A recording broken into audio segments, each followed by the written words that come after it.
My name's Juliette de Little and I'm a Climate Change Resilience Officer. As part of the climate resilience stream of the Net Zero programme, we're conducting a climate change risk assessment and resilience review for the University of Leeds. This involves identifying the impacts that climate hazards may pose to the university's core activities and suggesting measures that could be used for future adaptations. The effects of climate change are evident, and we are experiencing weather like last year's heatwave, which only newer buildings on campus, such as this one, were designed to cope with. Regardless of how soon we hit net zero, a certain amount of climate change is already locked in. Therefore, adaptation needs to go hand in hand with mitigation.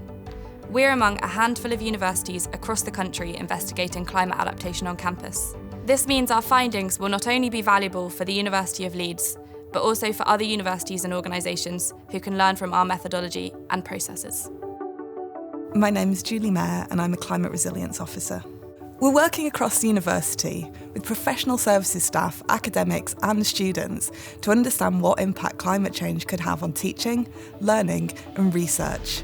Our findings will help us to begin to build climate resilience into our campus, avoid maladaptation and help minimise disruption and costs during any refurbishments.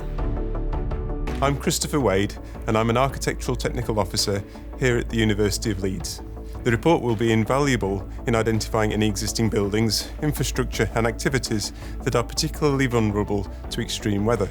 It should also help with strategy, master planning and adapting our design policies so that we're actively future-proofing our campus instead of just reactively addressing problems.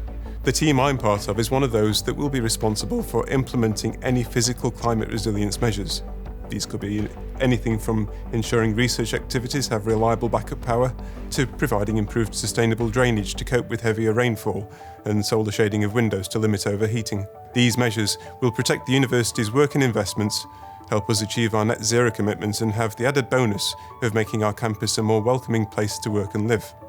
The report will also help us to understand specific pressures on our academic and research teams, maintenance, residences and others. Coordinating our efforts will be key to ensuring we have a resilient, zero-carbon and sustainable campus.